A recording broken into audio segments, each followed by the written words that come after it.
Hello friend, मैं अभिषेक शर्मा आपका technical classes में स्वागत कर रहा हूँ। यहाँ पे अपन बात करें मैकेनिकल वाइब्रेशन की। तो अपने कुछ पार्ट चल रहे थे यहाँ पे। अगर आपने देखा होगा विस्कस डैम्पिंग के वाइब्रेशंस के रिगार्डिंग, तो अपन उसके इस पार्ट तक आ गए थे कि अपन ने देख लिया था कि जीटा की वैल्यू निकाल ली थी अपन ने। Zeta is equal C over C C के टर्म्स में। C is the damping coefficient, C C is the critical damping coefficient. तो यहाँ पे अपन ने इसको कैटेगराइज किया था कि जीटा इज ग्रेटर देन 1 तो ओवर डैम्पिंग का केस हो जाता है। अगर हम बात करें जीटा इज इक्वल 1 तो अपन क्रिटिकल डैम्पिंग की बात करते हैं। जीटा इज लेस देन 1 तो अंडर डैम्पिंग की बात करते हैं। तो इस वीडियो के अंदर अपन जो बात करेंगे वो बात करेंगे आपके सामने zeta is greater than 1 over damped system की। किसकी बात करेंगे अपन? Over damped system. तो इसके लिए अपन समझेंगे कि आपके जो डिफरेंशियल इक्वेशन का सॉल्यूशन होता है वो कैसे निकलता है कंजुगेटेड फैक्टर और पार्शियल इंटीग्रल से। तो वो समझने की कोशिश करेंगे यहाँ पे, क्योंकि लास्ट वाली वीडियो तक मैंने S1 S2 की दो वैल्यूज निकाल ली थी। तो यहाँ पे मैंने उसको प्लस माइनस के टर्म्स में प्लस और माइनस की फॉर्म में लिख लिया है। जैसे मैं आपको दिखा भी देता हूँ यहाँ पे। जैसे अगर आप नोटिस भी करेंगे यहाँ पे कि यहाँ जो मैंने वैल्यू निकाली थी वो ये थी आपकी माइनस के जीटा ब्रैकेट के अंदर की बात कर रहा हूँ plus minus under root zeta square minus 1 bracket के बाहर जो मैं बात कर रहा था वो हो रहा था मेरा ओमेगा एन। तो यहाँ पे एक पहली जो वैल्यू उसने रख ली वो रख ली उसने एस एन की प्लस की टर्म्स में, दूसरी वैल्यू उसने रख ली यहाँ पे माइनस की टर्म्स में। अपन ने एक सॉल्यूशन देखा था ऊपर, सॉल्यूशन था आपकी इक्वेशन का कि जो आपकी इक्वेशन थी उस इक्वेशन को अपन कुछ इस तरीके से लिख सकते थे।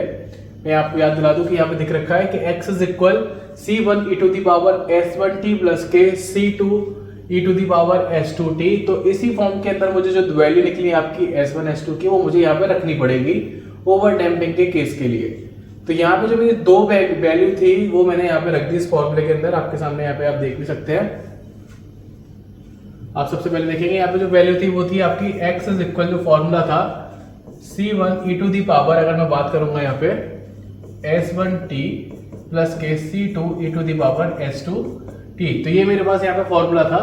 तो यहाँ पे मैंने वैल्यू पुट करी। अगर आप नोटिस करेंगे कि c1 e to the power जो मेरा फॉर्मूला था माइनस के zeta plus under root zeta square minus के 1 और ब्रैकेट के बाद ओमेगा एन आ जाता है प्लस के C2 का दूसरा component e to the power minus के जीटा माइनस के under root zeta square minus के 1 ब्रैकेट के बाद ओमेगा एन।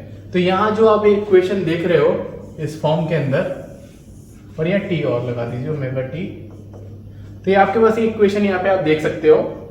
अब मुझे बात करनी है ओवर डैम्प्ड कंडीशन की।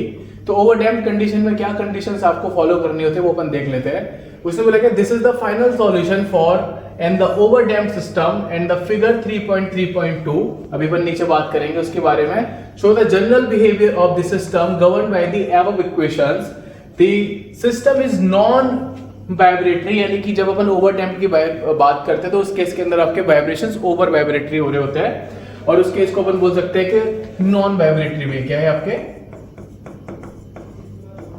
नॉन वाइब्रेटरी है। तो उसने बोला the procedure to the obtain the value of the arbitrary constant C1 और C2 की। अब जो अपन कांस्टेंट यहाँ पे जो निकालेंगे उस केस के लिए अपन को कुछ क्या है कि आपकी कंडीशन चाहिए, यानी जिनको अपन बोलते हैं बाउंड्री कंडीशंस। क्या बोलते हैं? आपकी बाउंड्री कंडीशन की बात करेंगे। तो उसने बोला है कि मेरे पास यहाँ पे डिस्प्लेसमेंट की इक्वेशन लिखा हुआ है जो मैंने यहाँ पे लिख रखी है आपके सामने। तो इस केस के अंदर जब मैं बात करता हूँ ओवर डैम्पिंग के केस के लिए, तो यहाँ पे आपके सामने ग्राफ बनता है जो उन्होंने बना रखा है डिस्प्लेसमेंट और टाइम की फॉर्म में। तो डिस्प्लेसमेंट और टाइम की फॉर्म में जो ग्राफ बनता है आपके इस सिस्टम के लिए, जो इक्वेशन आपने डाली है, अगर आपको मैटलैब आती होगी तो इस फॉर्म में आप बना भी सकते हो जीटा की वैल्यू को वेरी करके। तो आप डायग्राम बना सकते हो सिंपल। तो ये डायग्राम मेरा कुछ इस तरीके से दिख रहा है। तो आप यहाँ नोटिस करेंगे कि जब डिस्प्लेसमेंट की वैल्यू यहाँ पे 0 है उस केस के लिए, तो यहाँ पे कुछ ना कुछ आपका एक डिस्प्लेसमेंट की वैल्यू 0 बोल रहा हूं मैं। जब हम यहाँ बात करेंगे कि टाइम की वैल्यू 0 है तो उस केस के लिए यहाँ पे आपका जो डिस्प्लेसमेंट है वो कुछ ना कुछ उसकी वैल्यू है। तो उसने बोला है कि जब टाइम 0 है मेरा, उस केस के अंदर जो डिस्प्लेसमेंट है वो मेरा x0 है, यानी कि इनिशियल पोजीशन में कुछ ना कुछ उसकी वैल्यू है इन ओवर डैम्प्ड कंडीशन के अंदर। तब मैं बात करूंगा सेकंड चीज की, जब मैंने बोला कि अगर मैं वेलोसिटी की बात करता हूँ t इज इक्वल 0 पे, तो वेलोसिटी आपकी जब टाइम 0 होता है उस केस के लिए उसकी वेलोसिटी 0 होती है, इस डायग्राम के थ्रू भी और कंडीशंस के थ्रू भी, नहीं तो वो गिवन दिया जाएगा। आप सोच भी सकते हैं कि अगर कोई वाइब्रेशन है, अगर टाइम शुड बी 0, डिस्प्लेसमेंट उसका इनिशियल पोजीशन पे कुछ दिया है पर उसके अंदर जो विद रेस्पेक्ट टू टाइम कुछ भी चेंज नहीं है, तो वो क्या हो जाएगा आपका 0। तो ये आपको डायग्राम समझ में आ गया। अपन नीचे आ जाते हैं, C1 और C2 की वैल्यू मुझे आइडेंटिफाई करनी पड़ेगी। तो आपने भी जो ऊपर वाली इक्वेशन देखी थी उसका मुझे डिफरेंशिएट करना पड़ेगा, तभी मैं जाके C1 C2 के वैल्यूज निकाल सकता हूं। तो जो इक्वेशन थी मेरे पास, मैं उस इक्वेशन में यहाँ पे दोबारा से लिख देता हूं आपके सामने। वो इक्वेशन थी कि x is equal C1 e to the power, bracket के अंदर की बात करें, minus zeta plus under root zeta square minus के 1 ओमेगा एन टी प्लस के C2 e to the power, bracket के अंदर माइनस जीटा माइनस के under root zeta square minus 1 bracket के बाद ओमेगा एन टी। तो यहाँ जो मेरे पास इक्वेशन थी वो मैंने लिख रखी है। अब मुझे इसका डेरिवेटिव करना है विद रेस्पेक्ट टू टाइम। तो अगर मैं इसका डेरिवेटिव करूंगा तो आपको कुछ फंक्शंस दिख रहे हैं यहाँ पे, आप ध्यान से देखिएगा कि आपको जो पहला वाला ये दिखाई दे रहा है, इसके अंदर आपका जो फंक्शन है वो टाइम के साथ चेंज हो रहा है। तो ओमेगा टी एन वाला कंपोनेंट सिर्फ आपका एक साथ ही है। अगर मैं बोलूंगा कि dx बाई dt निकालना है तो उस केस के अंदर पहले इस वाले पार्ट का निकलेगा और फिर इस वाले पार्ट का आपका क्या निकलेगा, यहाँ पे डेरिवेटिव निकलेगा। तो उसने वही चीज सिंपल यहाँ पे कर रखी है। कैसे कर रखी है अपन समझते हैं। सबसे पहले आपको दिखाई दे रहा है C1 तो आपका ऐसे की ऐसे ही रहेगा। जब मैं इसके फंक्शन की बात करूंगा तो उस केस के अंदर क्या होगा कि this should be the constant. तो कांस्टेंट मेरा नीचे की तरफ आ जाएगा, कितना आएगा, माइनस के जीटा प्लस के under root zeta square minus के 1 ओमेगा एन आपका यहाँ पे आ गया फंक्शन। और आपने यहाँ पे नोटिस किया होगा कि उस केस के अंदर यहाँ तक की वैल्यू आपने मैच कर ली, ये वाली वैल्यू मेरे पास आ गई। और जो ऊपर वाला फंक्शन है वो वैसे का वैसे ही रहेगा। तो ये ऊपर वाला फंक्शन मेरे यहाँ पे फिर दोबारा से आ गया, माइनस के जीटा प्लस के under root zeta square minus के 1 ओमेगा एन टी, मेरा ऊपर वाला फंक्शन ऐसे के ऐसे आ गया। सिमिलरली फॉर द सेकंड वाले पार्ट के लिए तो वो क्या हो जाएगा, आपका C2 बाहर रहेगा, यहाँ पे आएगा माइनस के जीटा, माइनस हो जाएगा यहाँ पे जीटा स्क्वायर माइनस के 1 और ये ब्रैकेट में, क्योंकि इस पर्टिकुलर चीज के लिए कंसीडर कर रहा हूं तो ओमेगा एन मेरा बाहर आ गया और साथ के साथ e to the power minus zeta minus के under root zeta square minus के 1 और ब्रैकेट के बाद आ जाएगा आपको ओमेगा एन टी। तो आपको ये जो इक्वेशन है वो इक्वेशन मिल गई आपको कि डिस्प्लेसमेंट का मैंने डेरिवेटिव निकाल दिया उस केस के लिए। अब मुझे इसके अंदर क्या है कि आपकी वैल्यूज को पुट करना है। क्या करना है, आपकी वैल्यूज को पुट करना है। तो सबसे पहले मैं बात करता हूं, जो मेरी दो कंडीशन थी, पहली थी x is equal x nought at t is equal 0, एक थी x nought is equal 0 at t is equal 0। तो यहाँ पे आप जो कंडीशन देख रहे हो, सबसे पहले अपन कंडीशन रखते हैं डिस्प्लेसमेंट वाली। मैंने बोला कि x is equal x not हो गया, यहाँ आ गया मेरा। अब यहाँ देखेंगे इस पूरे फंक्शन में मैं यहाँ पे t की वैल्यू 0 कर दूंगा तो e टू दी पावर 0 हो जाएगी। क्या हो जाएगी, e टू दी पावर 0, और किसी भी चीज की पावर 0 होती है तो 1 होता है। तो मेरे पास सिर्फ C1 बचा। सिमिलरली इस केस के लिए अगर मैं बात करूंगा तो यहाँ पे भी इसकी वैल्यू कितनी निकलेगी, आपकी C2 निकलेगी। तो पहली चीज तो निकल के आ गई मेरी x nought is equal C1 plus के C2, ये यहाँ से निकल के आया सॉल्यूशन। अब दूसरी कंडीशन की बात करते हैं इसके अंदर। अब आप यहाँ नोटिस करेंगे सिंपल तरीके से कि मैंने x नॉट की वैल्यू 0 पुट करी यहाँ पे। ये मेरा क्या है, x नॉट है, क्योंकि मैं उसको लिख सकता हूँ डिस्प्लेसमेंट को।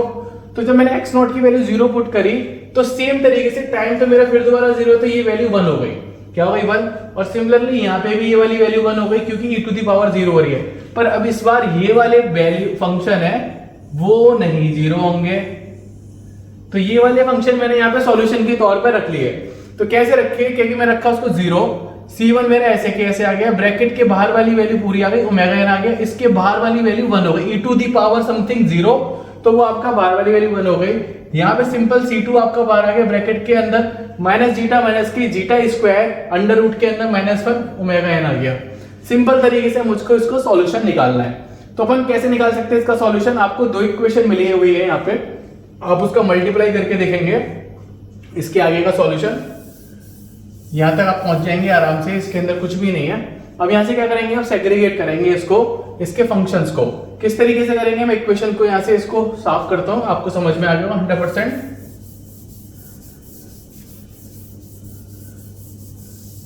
क्योंकि मुझे लिखना पड़ेगा यहाँ पे। एक इक्वेशन मेरे पास यहाँ पे ये है, पहली इक्वेशन कि मेरे पास है कि x nought is equal C1 plus के C2। अब मैं दूसरी इक्वेशन का सॉल्यूशन निकाल रहा हूं, ध्यान से देखना। 0 मेरे पास ऐसे का ऐसा है, मैंने C1 का मल्टीप्लाई किया तो माइनस के C1 जीटा हो गया यहां से, प्लस के C1 under root zeta square minus के 1। और आप देखेंगे इसके बाहर, पूरे के बाहर ओमेगा एन है। क्या है, ओमेगा एन। तो मैं भी ओमेगा एन को बाहर रख रहा हूं, इससे नेक्स्ट वाली स्टेप में उसका मल्टीप्लाई करूंगा, प्लस के बाद करूंगा अंदर यहाँ पे हो जाएगा आपका माइनस के C2 जीटा माइनस के C2 under root zeta square minus के 1 और इसके बाहर हो गया ओमेगा एन। अब चाहे तो ओमेगा एन को आप डायरेक्टली कॉमन लेके बाहर कर सकते हो, तो वो जीरो हो जाएगा क्योंकि यहाँ पे आपके दूसरी डायरेक्शन में जीरो है और यहाँ देखेंगे आपको यहाँ पे कहीं पे भी ओमेगा एन नहीं दिखेगा। उसका रीजन वही है। तो मैंने इसको सिंपल तरीके से लिख दिया माइनस के C1 जीटा प्लस के C1 under root zeta square minus के 1 माइनस ये माइनस C2 जीटा माइनस के C2 under root zeta square minus के 1। अब आपको कुछ कंपोनेंट दिखेंगे, जीटा वाला कंपोनेंट एक दिखेगा और आपके under root zeta square minus 1 वाला कंपोनेंट एक दिखेगा। तो मैंने पास ले लिया, तो मैंने यहाँ से कॉमन लिया। देखिए यहाँ से मैंने जीटा बाहर लिया और माइनस को भी बाहर ले लिया, तो C1 प्लस C2 की वैल्यू आ जाएगी। तो जीटा माइनस के C1 प्लस C2 की वैल्यू आ गई मेरे पास। इस वाले सेम वाले केस के लिए आप देखेंगे यहाँ से मैंने कॉमन लिया प्लस के under root zeta square minus के 1 और यहाँ जो वैल्यू रहेगी आपकी वो रहेगी C1 माइनस के C2। तो यहाँ पे आप अगर नोटिस करेंगे थोड़ी सी देर में, मैं यहाँ वैल्यू पुट कर सकता हूँ C1 प्लस C2 की वैल्यू x0 की टर्म्स में। किसकी टर्म्स में? x0 की टर्म्स में मेरी यहाँ पे वैल्यू निकल के आ जाएगी। तो वो हो जाएगा आपका x0 C1 निकल के आएगा। क्या निकलेगा यहाँ से? x0। यहाँ से x0 की वैल्यू मैंने इसके अंदर पुट कर दी, तो मैं इसको यहाँ पे लिख देता हूँ साइड में। ये आएगी मेरी इक्वल टू 0। ये हो जाएगा मेरा x0 जीटा वो भी माइनस का प्लस के, आप वहां पे देखेंगे C1 माइनस C2 की वैल्यू चल रही है, C1 माइनस C2 और यहाँ से आ जाएगा आप ब्रैकेट के अंदर under root zeta square minus के 1। अब इस वाली वैल्यू को इधर ले जाता हूं तो x0 zeta over rod under root is equal C1 minus के C2। तो अब आप देखेंगे आपके पास दो वैल्यू निकल के आ गई। क्या दो वैल्यू निकल के आएंगे? सिंपल तरीके से देखिए, C1 प्लस C2 की वैल्यू निकली, C1 माइनस C2 की वैल्यू निकली। तो मैं इन दोनों इक्वेशन से C1 और प्लस C2 की वैल्यू निकाल सकता हूँ। कैसे? इन दोनों इक्वेशन को मैं जोड़ देता हूँ। अब मैंने जोड़ दिया तो आप देखेंगे C2 वाला पार्ट यहाँ से कैंसिल आउट हो जाएगा। यहाँ बचेगा आपका 2C1। क्या बचेगा? 2C1 बचेगा। साथ के साथ ऊपर से x0 कॉमन आएगा। ध्यान से देखिए, अगर इस वाले फंक्शन को मैं ले रहा हूँ, दोनों को जोड़ रहा हूँ, तो पर्टिकुलरली आपकी चीजें क्या आएंगी? देखिए ध्यान से देखिए, x0 zeta under root zeta square minus के 1 प्लस के इधर आएगा x0। अब अगर मैं इसको ऊपर लेके जाऊंगा तभी मेरे को बेस में चीज मिलेगी। तो आप देखेंगे आपको धीरे धीरे ये चीज नजर आ रही होगी। तो अब यहाँ पे देखिए ध्यान से, मैंने इसका अंडर रूट लिया, नीचे वाली चीज का ऊपर मल्टीप्लाई कर दिया, x0 कॉमन आ गया। तो आप देखेंगे यहाँ पे आपको ये वाली वैल्यू दिख रही है साफ साफ। और नीचे क्या है आपका under root zeta square minus 1, उसका मैंने 2 का डिवाइड दे दिया, तो मेरे को ये पूरी की पूरी वैल्यू मिल गई। इस वैल्यू को मैंने जब इस वाली इक्वेशन में रखा दोबारा, तो मुझे C2 की वैल्यू मिल गई। तो C1 और C2 की वैल्यू मेरे को आइडेंटिफाई हो गई यहाँ पे। अब इस C1 और C2 की वैल्यू को मेरे को बस ऊपर वाली इक्वेशन के अंदर रखना है, जो मेरा x की वैल्यू थी, और मेरा आपको सॉल्यूशन है वो मिल जाएगा। तो अपन आ जाते हैं, जो C1 और C2 की वैल्यू थी मैंने फाइनल इक्वेशन के अंदर रख दी है। यहाँ पे आप नोटिस कर सकते हो कि तो ये जो इक्वेशन दिख रही है आपको, ये आपकी इक्वेशन C1 C2 की वैल्यू को पुट करने के बाद आपको मिल जाएगी। तो ये जो इक्वेशन है वो आपके ओवर डैम्पिंग के केस के लिए है। अगर आपको वीडियो वाकई में अच्छी लगी है तो प्लीज हमारे चैनल को सब्सक्राइब करना, और हमारा कंटेंट अगर आपको अच्छा लगता है तो हमारे को सपोर्ट भी कर सकते हैं। Thank you for watching guys, thank you so much.